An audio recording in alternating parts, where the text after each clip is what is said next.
Welcome to one more interview with Chiro Advocate. This is Roberto Monaco, and today you have a killer speaker, my buddy, my friend, Dr. John Davila. What's shaking, baby? How are you, sir? Good to see you again. Good to see you again, man. Good to see you, man. So for those who don't know who Dr. John Davila is, I just call him the king of compliance. If there's one guy out there, how many talks do you do a year traveling? Oh man, 50 plus, 60 plus. Yeah, every time I go to Facebook, you checked in some airport. I'm like, here you go again, like here you go, man. So I know you're like you're doing all kinds of speaking to help the chiropractic profession. So I want to start out the interview here because when people think in terms of compliance, they don't think it's a sexy term. Everybody's thinking in terms of like, hey man, I want to teach them how to get more patients, teach me how to keep more patients. So compliance, like, is the back burner. So the first question I have for you is this: does compliance or being compliant really cost doctors money? That's what I want to know, because if he hits the pocket, then we're gonna get their attention. Exactly. You know, it's funny that you asked that. I love that question from doctors, because what's the funniest part is they think of compliance the same way if they were running some type of like mill or some type of chemistry lab or something, where they had to comply with all these different rules, and then all of a sudden, in order to comply with these rules, cost them all this money. And that's what I hear a lot of times. I'm like, well, that's not exactly what we're talking about here. We're not talking about spending money to comply. Really what we're talking about is, are there ways in which being non-compliant costs you money? And we see that, and I do this all the time. We do these cost analysis for doctors where we figure out what their cost is and what they're actually selling programs for. Okay. And when we finally figure out what they're selling these programs for, we realize that they're giving things away, and they're doing it because they want to stay compliant, yet giving things away costs them money, and then dealing with all these different issues about trying to make up for mistakes they make just cost them. And what's the funny part is this: I sat down with a doctor earlier this morning, and she said to me, she goes, well, you know, I give this extremity adjustment away, and I give this therapy away. And by the time I was done looking at everything she'd given away, we added it up, and she had given away almost $40,000 this year. Wow. Or in 2014 in services that she should have actually charged for. 2015. In 2014, she gave away almost $40,000 in 2014 by the time we added it all up. And it's absolutely just amazing. It's like, even if you charged for half of it. So why doctors are giving away then? Why is that? What I found, there's two main reasons why they do that. And the first reason is, one, they don't know if they have the documentation to do or bill what they say they did. Okay. They just do it on the fly. And the second thing is, they don't know how to modify what they've actually written down as far as their treatment plan, like how to be able to make it work for themselves. So when you put those two things together, they have no clue. It's like, you know, I'll take cash, but I won't bill insurance back. And you ask, well, why won't you bill insurance? Well, because I don't know if I have the documentation. And I'm like, well, if you don't have the documentation, what are you doing?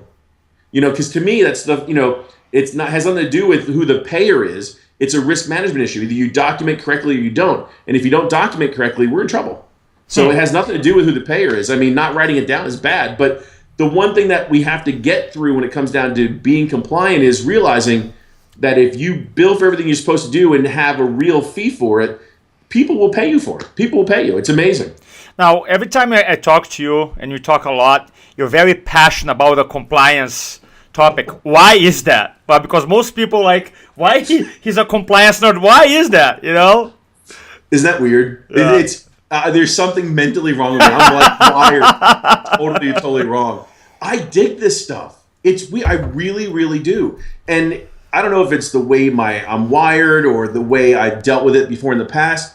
I mean, I've gone through situations, and I know, you know, you and I have talked about, you know, what my personal story is and how I had someone come to the office and ask me questions. And thank God, just by, you know, not by stroke of luck, but because I had read it and looked at it, I actually had everything. And when when the investigator was in my office, he's like, okay, you did everything correctly. You're not the person who made the mistake. Thank you very much. I was hoping that was the case. And when he left, it just dawned on me. It's like, hey, this is pretty cool. I get this. It makes sense to me. Mm-hmm. So when I was able to to move, and I think this is really when it made sense to me up here. Okay. When I was able to move from practice into consulting, a friend of mine had asked me this serious question, and she'd asked, she said, "Do you think that you're getting the same result for yourself from working with doctors versus adjusting patients?" And I said, "Wow, that's a great question." And I had no idea. It didn't even dawn on me, because it's one thing, and anyone who works with a doc as a chiropractor here works with a patient who just doesn't get it. You adjust them, and then all of a sudden they look and you go, "Wow, that was awesome." Mm-hmm. And they get that result. You change their life. Next thing you know, they're off meds and they're doing well and they're feeling really good. I mean, between you getting adjusted, all this stuff, you and Katie, and all those different things, all of a sudden, it changed for me, because now I used to think of myself, well, I'm going to go help 120 people or 200 people or 300 people this week. Now, if I'm at a seminar and I speak to, let's say it's even 30 doctors, and I show them how to stay in business and not be in trouble, I've just helped 3,000 people. Because they're going to go out and do what they're supposed to do, and those doctors will be more profitable and expand more. And when I get that same result when they look at me and go, "Oh yeah, I get it." And when they finally get it, it's like, okay, I've made my peace with myself. I can adjust people in my house and my friends, but giving those people that connection of, oh, okay, I understand what you're saying, and you know what? It's not that far away from my philosophy, so I can be compliant and have my philosophy at the same time. Then life's wonderful. After that, it's just not a problem. It worked. That was my moment. For me, I just realized that you and I do exactly the same thing. I mean, literally, I just realized, because I'm not a compliance guy. Don't ask me questions, ask him.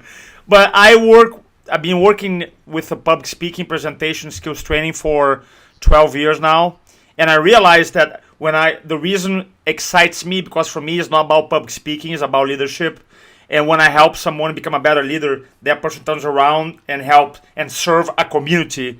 So right. I just realized that, but yeah, it's the same exact thing. It's just for me, it's a match. It's a mission to give people certainty. I love it. So why do you think most chiros out there neglect compliance? Why is that? What's the number? I mean, I'm sure there's several reasons. You compile all of them by now. But if you were to tell me what's the major reason that people neglect compliance, what would that be? I think it's as chiropractors, because we're so beaten down by all kinds of from all different directions of media, MD, TV, newspapers, patients, public perception, things like that. I think we get to the point where we're so independent of everything that when you go back to look at these rules, they're like, you know what? I don't care. I just want to serve. And they don't realize that, if you can serve and have both. This is not a situation where you can only have your cake or you can eat it. We've come across, and I've been able to work with some seriously wonderful principled doctors to be able to explain to them how you can have your principles, how you can have your philosophy and still be compliant and be profitable. Mm-hmm. And I think that's the key. They don't realize you can have all those. They think they're mutually exclusive, but they aren't. You can actually have your philosophy and be proficient and be technically who you want to be and still be compliant. Because they think compliant means I have to be in insurance practice. Got it. And that's not the case. You can still be. Can you speak into that then? Because I know there's a question that a lot of people want to, because I'm always trying to refer you out, and sometimes people say, "Oh man, I don't do insurance." So can you explain the difference right now? Oh gosh, yeah. Please. Insurance has nothing to do with it. I mean, I'll give you a great example. I work with a good friend of mine's an attorney here in Myrtle Beach, and he brought me up into a case where I reviewed the case, and the patient had come in, and the patient basically said this: I have no coverage. It's funny, she worked for Blue Cross Blue Shield, and she has no chiropractic coverage, which makes sense. And the guy said, "Oh, okay, no big deal." And what he did was he treated the patient over the course of a couple of visits. The notes never changed. They were the same exact thing the whole entire time. Said the patient was basically stable and well. Meanwhile, in the intake form, she had pain down both arms, she had pain down both legs, and then she got worse. She self-dismisses, doesn't tell anybody, goes to an orthopedic surgeon. The orthopedic surgeon says, "Well, let's take a look at your records." He orders the records. There's no exam. There's no history because the guy's like, what's a cash patient? Who cares? And the notes were just so the same. I mean, if you took paper and held them all up like this, all the papers, they would actually look identical, like they were Xeroxed. Wow. So like he just hit the same as last visit, same as last visit, same as last visit, same as last visit. And now the patient goes in, gets an MRI, and she's got a sequestered disc. So now she needs surgery, right? And I'm not saying that a chiropractor can cause a sequestered disc, but what I am saying is this. In court, the question is, could he have prevented it? And the answer is, we don't know because he didn't do the work. Now, what does that have to do with actually being an insurance practice or not? Nothing. That's why I said earlier, yeah, exactly. This has nothing to do with who pays. This is a risk management issue. It's not about insurance. It's about risk management. So when you start to talk to people about, well, I'm a cash practice or I'm this or I'm that, hey, I'm all good with a cash practice. I can even show you how to be an even better cash practice. But the issue the core issue you need to deal with is this isn't about insurance. This isn't about who pays. This is about mitigating your risk, making sure that you have all your bases covered and everything's sorted. And then once you have that, you can give the patient a super bill. You can tell the patient no thanks, because the whole idea is creating a process for yourself that matches the way you think, and then from there making sure that your documentation matches what you sold. So I do a program called telling what you sell. Okay. And the whole idea of telling what you sell is once the patient is gone, right, you have to tell the story of what you sold them. So if you sell them a care plan, you have to be able to document, do everything you're supposed to do, because when the patient is gone, the only thing left is that record in your office, and it must match what you sold them. That's where audits come from. That's where board issues come from. All those different situations. So you want to make sure you have all that data correct before you actually just say, I'm just going to do this and I don't care what happens. Because the OIG and all those different people, they don't care what happens either. They'll send you to jail like they'll send anyone else to jail.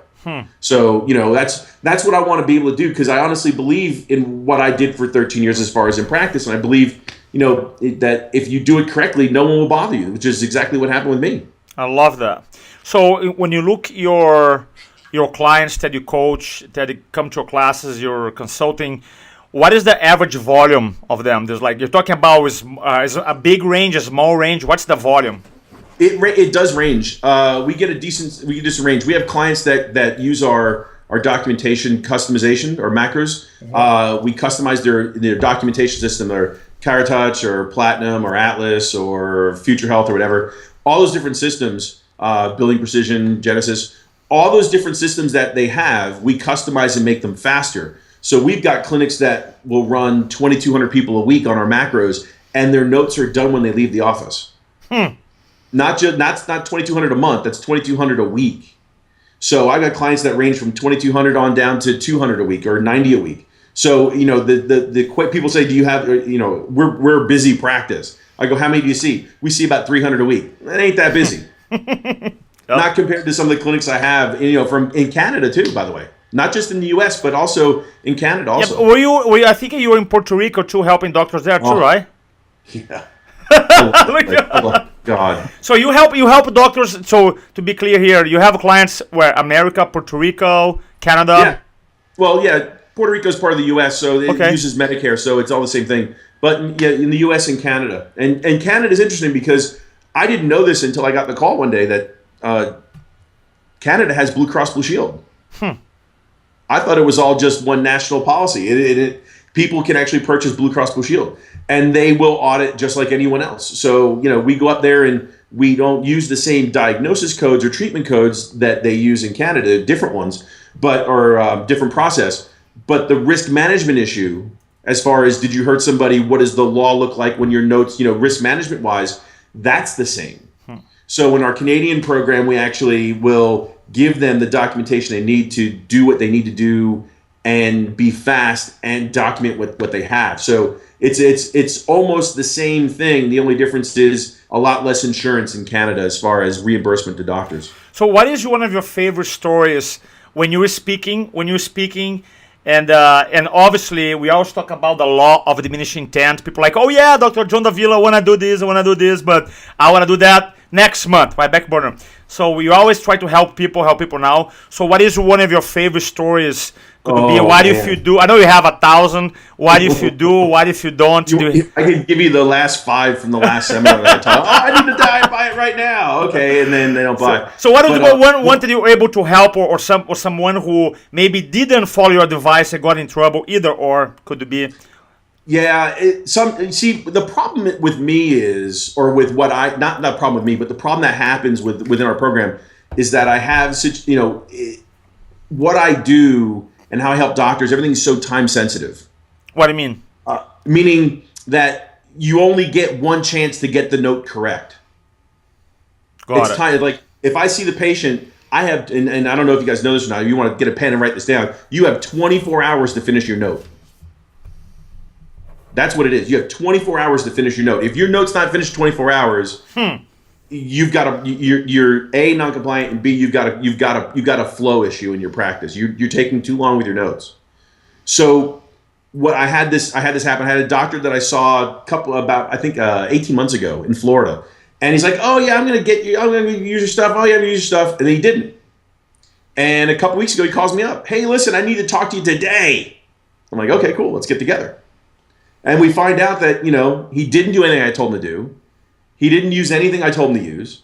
He went on his own.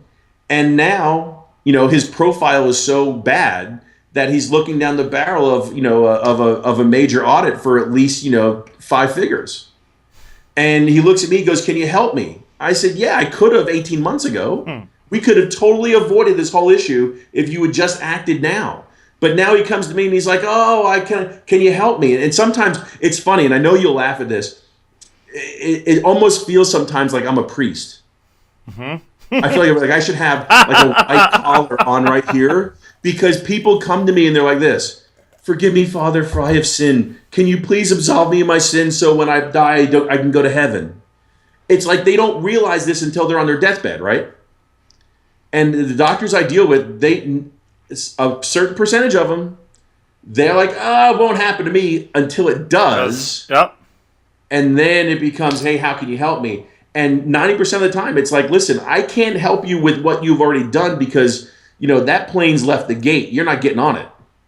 You know what I mean? That's a done deal. But what I can do is help you today so it doesn't come back. Because the biggest mistake doctors will make will be this: "Oh, well, can you just fix this one problem?" Well, I can. But you have to realize that what you've done over and over again is what caused today's problem. If you throw it away and start fresh and do it the same process again, you're going to get not the problem here, you're going to get it here also. So you just wait, just go ahead and change today's date to 6 months down the road, and you'll get another letter.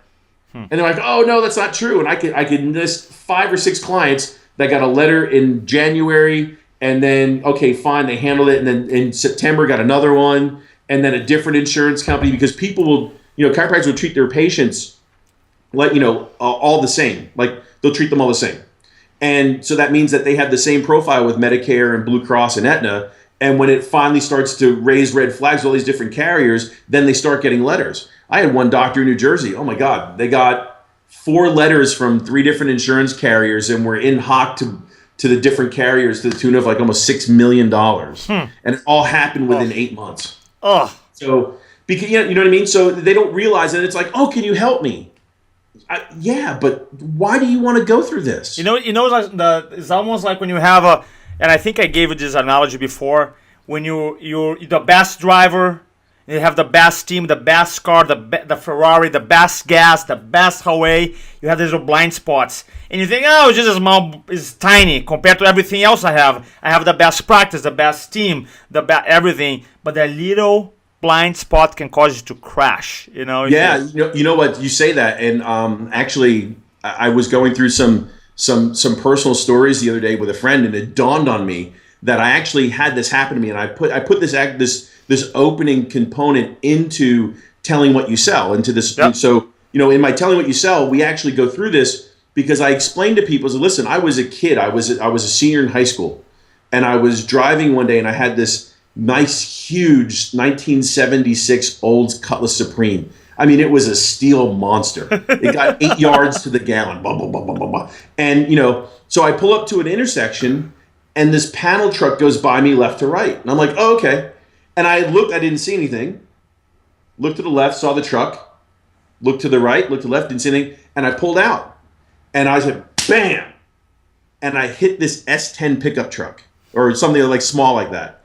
And I hit it in such a way that I threw it into a big, huge old oak tree. Whoa.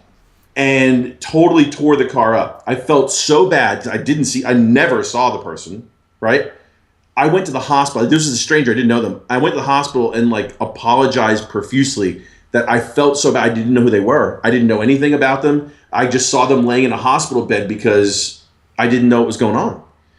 And it's the same thing within compliance. You have no idea what that blind spot is. But what if I had someone in that oak tree looking down and saying, you know, on a radio going, hey, listen, no, don't go yet. No, there's someone there. Trust me, just stop. That's true. And let the car go by. I would have stopped and that person would have gone. And it's the same thing for me. I see so many different practices that I can actually tell people by looking at what care plans they've created to sell where their problems are going to be. And if we just change them before they become someone's profile, before they actually bill it out, we could actually change it all. So I get there to these doctors, I start working with them, I act like the person upstairs looking down going, no, don't go yet, or no, make a left, no, make a right. I try to be their like eye in the sky. I love that. To be able to help them. And that's what the whole idea of telling what you sell is. When you know what your care plan is going to be, I can help you, build the correct care plan. That way, when you follow it, it never raises a problem with the insurance company. It is what it is. You did what you did, and it's correctly coded, and then you can just go ahead and go to bed at night and not worry about it. Love that. So Dr. John Davila has promised us a killer bonus for you to make sure your practice more compliance. By the way, if you want to get this killer bonus, just register for free in our site here. You're going to send a special video. Now, I'm sure by now people are like, okay, man, how do I work with him? How do you work? Give an idea, or a chiropractor who's uncertain, like, man, I don't know if I'm compliant enough or if I can improve my compliance. What kind of options do you have? Oh, we have quite a few. Our company is called Custom Chiro Solutions for a reason. It's literally custom. We can customize any program to exactly what people need because we have different sections that we can give people access to. But regardless of whatever practice management software you use, whatever practice management company you have, the way I look at it is like this. It's like a swan. Okay, Roberto, if you're standing there on the side of a lake looking at a swan, the one word as it floats by you that people use is the term graceful. Okay. You know what I mean? Yep. And if you're standing there looking, the thing you don't see is that swan's paddling like hell. Yep. To look graceful. To me, what we're able to do is this. You tell us what system you're using, what care plans you use, or what practice management company you're working with. It doesn't matter. They will be able to show you how to be graceful to the patient. That's what I call like a consulting group's special sauce, like what they say to patients, how they say it to patients, the way it works. All those different things are all their special sauce to be able to look graceful to the patient, or patient management, or patient interaction. But what they don't realize is below the surface, someone's going to show you how to code. Someone's going to show you how to document. Someone's going to show you how to paddle so that it looks graceful, so that the billing is graceful, so it matches exactly what you sold the patient. Because the last thing you want is a great patient interaction, then all of a sudden your billing's all screwed up and they get mad. That's true. So what we do is we teach you how to paddle. My company lives beneath the surface, we'll say, of what patient interaction is there. So it doesn't matter what company you're using.